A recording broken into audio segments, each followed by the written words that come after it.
Please subscribe and don't forget to press the bell icon to get notified whenever we upload a new video. GST and demonetization. Amitabh Kant answers all your questions on Viewpoint. Beyond the World Bank report, economic data explained. Government's economic niti. Amitabh Kant, exclusive on Viewpoint. Good evening. Welcome to this special episode of Viewpoint. Over the last few weeks, a raging debate has been going on in India. What is the status of India's economy? The government is giving us one picture that everything is booming, everything is rosy. The opposition is making us feel as if the Indian economy has tanked beyond repair. In the midst of all this comes a World Bank report which says actually the ease of doing business in India has now increased by 30 points. The Congress's argument again is this is a report which is only focusing on two cities of Delhi and Mumbai, and it does not capture the pain of the small farmer, the small trader, the MSME sector. So what then is the reality? What then is the real picture? Very special guest joining us in studios tonight, CEO of Niti Aayog, the man who plays a very critical role in government's economic policy formulation, Amitabh Kant. Amitabh ji, thank you so much for dropping by to the studios here in Viewpoint. Let me first begin by asking you, sir, can you throw some reality on these two very contrarian positions which are emerging as far as ease of doing business is concerned? Should I really be looking at this World Bank report as gospel truth, or does the truth lie somewhere in between? So Bhupendra, the World Bank report on ease of doing business looks at over 190 countries of the world. India is one of them. It's a large country. In last 3 years, we've jumped up by 42 ranks. And this is very unprecedented. A large country like India recording such high levels of quantum jumping has never before been done. We've improved radically on several parameters, but I think we've taken some very big measures on a vast number of other areas. This should show, it's a very professional analysis. It's not just measures taken, but implementation on ground, feedback from third parties. So respondents count for a lot. And therefore, several measures that we've taken on starting a business, on construction permit, on registrations, etc., India has not benefited from it right now. But in the next year, you will see another quantum jump because of the vast number of measures. And the key thing is that a lot of rules, regulation, procedures, paperwork have been done away with. A lot of digitization has taken place in this country in the last 3 years. Everything has been put online. Human interface is being done away with. There's been a lot of political will to bring in structural changes, bankruptcy law, insolvency code, all this are major reforms. Is that paying off? Because the fear is that GST, demonetization actually has taken away, a lot of perhaps a positive impact and is making people see immediate pain. Short-term pain for potential long-term gain. Is that what this ease of business report is all about? So Bhupendra, unfortunately the GST has not been taken, and if GST had been taken into consideration, India would have jumped up even higher. So you mean to say that the next time when the report comes in, it is possible for us to be below 100? So my view is that in 2 years' time, India will definitely be in the top 50, and in 3 years' time, we should really target to be in the top 25. And this is very much doable. This is doable because of the reforms which have been carried out in the last 3 years. And if you look at the World Bank report, we've moved up rank-wise in 6 out of the 10 indices, but in distance to frontier, we have moved in 9 out of 10. That means we are benchmarking ourselves against the world best. Only in one, that is enforcement of contract, we've not moved forward in distance. But I must take you up on that. Look at the comparison between India and China, and I know that you've got lots of slides to take us through various facets of the economy. Look at, as far as the ease of doing business is concerned, China is at 78 overall, India is at 100, so we're 22 points behind. Starting a business, 93, China is at 93, India is at 156, we're 63 points behind. Dealing with construction permits, the gap is much lower, we're 9 points behind. Getting electricity, there is a difference of 69 points. Now, these are the key parameters, quoting the same World Bank report. When you say that it should be something which should be celebrated, I'm just trying to understand whether these are still very baby steps, ginger steps which are being taken as far as business growth in India is concerned. Bhupen, one is that we've started very late. We had made India over the years a very complex, very complicated, very difficult place to do business in. The dismantling process has just begun. Last 3 years, big jumps have been taken. 42 ranks being means a quantum jump. But we are very hopeful that the momentum has now been unleashed, and the next 2 years we should be in close to 50. And You know, when Manmohan Singh was the Prime Minister, he used one word once, one phrase. He says that it's time for India Inc. to show animal spirit. I want to see animal spirit. Please tell me what's happening in the job sector. Each day I hear Rahul Gandhi tell this country that we are a nation where there are no jobs. The truth is that some of the major IT giants have also indulged in massive layoffs. The truth is that there is a substantial chunk of engineers out there who are still struggling, So is the job market, is the job economy really booming, or is it just stagnating? no, I think we need to get this in a Please explain to correct us. perspective. Yeah. You know, analysts like you or journalists like you look at the Labour Board Bureau statistics, which looks at just about 10,000 enterprises, 1.4% of the total enterprises in the country, and says that jobs have not grown. It doesn't look at 98.6% of the enterprises, the Labour Board Bureau. If you were to look at several other analyses, which we've tried to do, I mean, if you were to look, for instance, just look at the ESI accounts Why in don't this you take country. us- why don't you So take if us you to were that? to look at, for instance, the ESI numbers, and we've tried to analyze this, and just to give you a perspective, you know, from 14 to 17, your total number of active accounts have grown by 1.15 crores. If you were to look at, that is the number of insured person. If you were to look at EPF accounts, in the last 3 years, the EPF accounts have grown by about 1 crore, 1 crore. And if you were to look at the National Pension Fund, the mandatory numbers, the rising number of people availing NPF is grown by a whopping 165%. I think more important than that is that let's look at a third study, which is a McKinsey study, which came out around July. And the McKinsey study indicates that the country has created about 20 to 26 million income opportunities between 2014 to 2017. Now I want to understand No, this. so through, and let me give you the breakups. They've said through SHG lending, through Mudra loans, through tech-enabled jobs, BPOs, Manrega, several things. But you know, the important thing where this country has laid stress, and I think it's important to look at that, is if you were to look at Mudra loans, for instance, and there have been about 3.8 lakh crore loans, 3.8 lakh crore loans to 9.13 crore units. And you know, there are different kinds of Mudra loan, you know, Shishu, Kishore, Tarun. There has been some criticism that what are these Mudra loans? So whether to whom have they flowed to? We've done this very detailed analysis, and actually close to about 84, in Shishu about 84% of these loans are flowed to women.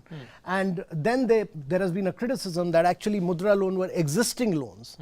There were no new entrepreneurs. Pre-2014. Absolutely, but you look at these figures in both Kishore and Tarun, almost 58 and close to about 54, 60 and 54% enterprises have been new enterprises.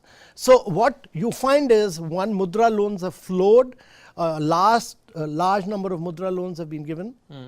They have gone to women entrepreneurs, and they have gone to new enterprises. But all the other disruptions, while we're on this slide, I'm just wondering whether all these other disruptions which were created by imposition of the GST, by demonetization, when you go in for small scale enterprises, because I also travel extensively across the countryside, I see that there are many who are criticizing that while they may have got the loan, but now they're struggling to avail their loan, now they're struggling to keep the units afloat. So Bhupen, there are two things. One is there is a disruption taking place. I mean, globally, the process of manufacturing is getting digitized.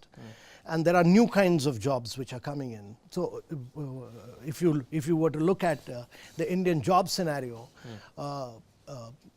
Ola, for instance, has created close to about 800,000 jobs. I mean, these are not taxi drivers; they are car owners. Ola has created about 450. Uber has created 450,000 jobs. So do all these jobs? Absolutely. Do they get reflected in government's data? No, they don't. That's where you believe. So they are not captured in government statistics. And that's where when the RBI survey says, when the RBI report comes in and the RBI survey says that now the general household sentiment is going to be cynical and negative for the next 2 quarters, you believe that's the real problem? No, so RBI's was a forward survey. Yeah. And forward-looking Well, past and present and forward both. On all 3 fronts, RBI is saying situation not good. So completely different from what you're projecting. No, with the greatest of respect to RBI, if you were to look at one survey, a forward-looking household survey, limited number of households, households by nature can quite often be pessimistic. Let's look at inflation, forward-looking surveys of RBI. Constantly, regularly, over the last 3 years, RBI forward surveys have said 7% inflation rate. Inflation rate has been constant at about 4%. So I'm not and RBI itself, if you were to go to RBI website, you'll have different kind of surveys, different surveys. To look at just one survey is not a fair proposition. So when the country is told that the RBI is suggesting that next two quarters general household sentiment is going to move even worse from negativity and cynicism, you believe that's only giving half the picture? Well, we need to look at, I believe in evidence-based policies. I look at hard data. I've looked at several parameters. I also went forward and looked at flow of agriculture credit. Tell us what's happening in the rural sector. So let's look at credit flow to agriculture, for instance. And the credit flow to agriculture during the last 4 years has seen a rising jump actually. In 2016-17, it's moved up. In 2013-14, it was 7.3 lakh crore. In 2016-17, it has gone up to 10.65 lakh crores, agriculture credit. If you were to look at the agriculture credit, the loan accounts, the number of, in lakhs, the trend in number of agriculture accounts in commercial banks. I mean, look at the jump from, and let's look at, say 13-14, 385 lakh accounts. It's gone up to 664 lakh accounts. So people are indeed benefiting. Yeah. People are benefiting from the kind of schemes which are being launched by the government. So quantum jump in both credit flow and in the number of new accounts through commercial banks for agricultural flow. So again, I take you... And I want to give you another figure. Yeah. And I want to give you figure of rural livelihood. Yes. I mean, look at the women's self-help groups. I mean, there's been such a major rise in credit to the self-help groups in India. I mean, the bank credit to SCGs has seen a whopping jump. Whopping jump. So women are taking credit. Absolutely. And there is a rising rural wages in rural areas. Look at this. I mean, I've looked at... so the story of India where, where again the political opposition believes that farmers are still committing suicides, that they're not getting the MSPs that they deserve. You're saying actually the reality is completely different, which India doesn't know? So my view, Bhupendra, is that it's very important to look at hard data. Right. It's very important to look at actual facts. And what is this data? Can you tell? Is this Amitabh Kant data? No. Is this BJP data? No. These are all published data. Okay. If you look at, you go to ESIC, you go to EPF, you go to National Pension Fund. So you have got hold of a combined list. Yeah. So we did a lot. This is your analysis. So this is done our from all analysis. Is this a story across India, or are we looking at certain states? When you say, for instance, when you say that rural women are taking more loans, therefore, I immediately would conclude, and I would say that rural women, therefore, by taking all these credits, are perhaps creating small little industries, small little entrepreneurial exercises amongst themselves, which maybe we don't get to know of. Is this a pan-Indian phenomenon, or is this restricted to some states maybe which already have a good infrastructure? No, Bhupen, there's a quiet revolution as far as rural livelihoods are concerned. There's a very big movement of self-help groups amongst women. I've worked in southern part of India, so I know it. There's a huge movement. There's a huge movement in the western part of India. And that is not getting captured by journalists and analysts sitting in Delhi. It's very important to look at that. And that's why we got this, we look at this detailed analysis which has been done by McKinsey, and what it says is that SHG lending has shot up, Mudra loans have shot up, tech-enabled jobs have shot up, and let me assure you that IT sector in India will continue to remain net positive for jobs for at least the next 3 years to come. All these big headlines that we see in pink papers, X company has laid off these many people, X engineers not getting Y jobs, misleading. I think totally. You go back and check up with NASSCOM. All the NASSCOM has gone on record to say that it will remain net positive. It will remain net positive. So let me then draw your attention to this fact that so much has been made, and we're nearing the first anniversary of demonetization, 8th of November 2016 to 8th of November 2017. Has the Indian economy, all these figures that you're presenting, which give us a very, very rosy picture, reality on the ground may well be what you're suggesting, or maybe somewhere in between. But are you saying that from demonetization to imposition of GST, have the basic economic parameters, have they actually improved? Is the general sense of livelihood in India, is there a positive sentiment to it? No, Bhupen, first and foremost, I think we are going through a process of very major structural reforms, whether it was demonetization, digital GST. payments, or it's GST. The country the cash to GDP ratio is extremely high in this country. It needs to be brought down. The tax base, if you look at it, is very low. The vast number of people who, don't pay taxes, and you need to widen the tax base to enable government to put resources into health, education, and nutrition. And the country was crying out for GST. You needed a one tax regime across the country. And you look at it in a correct perspective. It's important to understand that octroi posts have been knocked out. I've talked to leading transporters who've said that their distance, time and cost overrun on transportation has come down by 35 to 40%. What are we talking about? Then why is it, Amitabh, that I look at figures of the government itself, and this I've got from Commerce and Industry Department, cement production declines by 1.9% during April to September 2017, this year, in comparison to the corresponding period of previous year. I look at electricity generation, it is recording flat growth. Now, numbers... But have you looked at the automobile production? It's shot up. Have you looked at the auto component production? So it shoots up for 1 quarter. Let's say it shoots up for I'm talking about consistent. Auto components have now shown a rapid growth. But 2 quarters back, I saw that, let's say, for instance, the rural areas where you're saying that there is a silent revolution which is happening. Motorcycle sale, two-wheeler sale, which is typically looked at as a basic benchmark of what's happening in rural parts of India. It had seen a significant dip. It's now bounced back. Now I'm trying to understand, is this bouncing that's happening, is it here to stay? No, Bhupen, or what's going on? I think on the quarter where the GST was implemented, the last quarter, there was some impact. And nobody had ever said that there will not be an impact. It's too stupendous an event for it not to have any impact. And it did have an impact. But the economy has bounced back. And the fundamentals of the economy are extremely strong. Look at the economy. The inflation rate has been kept at very low levels. The fiscal deficit is under control. The current account deficit is under control. We have a huge deposit of foreign exchange. The FDI has risen by 61% in the last 3 years at a point of time when FDI across the world has fallen by 60%. But Rahul Gandhi look at what he's saying in Gujarat, sir. Rahul Gandhi is saying that Dr. Jaitley, the finance minister of the country, needs to go out and needs to understand that people of the country are witnessing a lot of pain. According to you, there's no pain, there's only gain? No. I think we need a balanced picture. The fundamentals are completely intact and perfect. We need to give it a greater momentum, which is what the GST will give. The improvement on ease of doing business will do. And as a country, the latest statistics, which have just come out yesterday on the core infrastructure sectors, we are bouncing back. And we will continue to do well. I'm absolutely optimistic that we are bang on track. So therefore, final question to you then, Amitabh.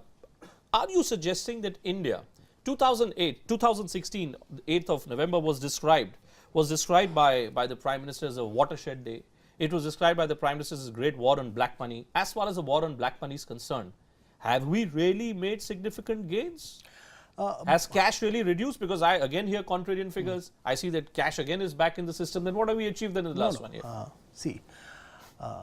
It's not possible for India to become a $10 trillion economy by saying that I'll be a $5 trillion formal economy and a $5 trillion black economy. It's not happened anywhere in the world, and therefore it had to be smashed. You have to raise your tax to GDP ratio. You have to increase your capital expenditure on health, education, and nutrition, and therefore you need to increase your tax base. And you need to reduce your cash to GDP ratio. And all this necessitated. But are we and if you managing look, it? I'm saying that are we really getting the results that we started so off the with? latest digital figures show that the cash to GDP ratio has come down. There's a big movement towards digitization. Indians are taking on to digitization in good measure. A lot of innovation has been done by Bheem, UPI. We're the only country in the world with 1 billion mobile. We're the only country which has an interoperable banking system. We're the only country when we use our biometric to do transaction will reduce the cost of transaction very radically, and therefore there is a need to provide greater impetus, but we are well on track. So therefore, final question to all our viewers of Viewpoint who would be watching you with great interest, telling us the story which, frankly, India does not know. Would you say that their future is safe? To all the youngsters coming out of universities, is their future safe? Are they in for a period of instability, unpredictability? Bhupend, I was talking to some time back to the IIT director in Mumbai, and I was pleasantly surprised that a very substantial component of their young students who passed out, almost close to 35–36%, either joined a startup or did their own startups. So we are seeing a completely new energy, vibrancy, and dynamism amongst our young people. So they are very optimistic. They will disrupt the system. We need more innovation. We need more disruption, not less of disruption. And there are some phenomenal things being done by young startups in India in the field of education, in the field of health, in the field of social innovation. And they should continue to grow and blossom.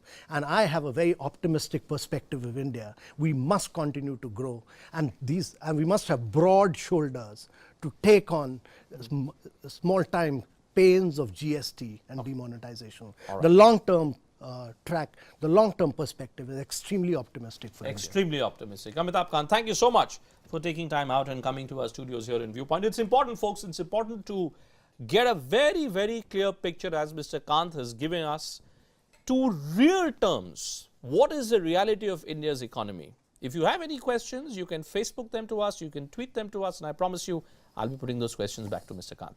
Thank you so much for watching. Goodbye. Good night.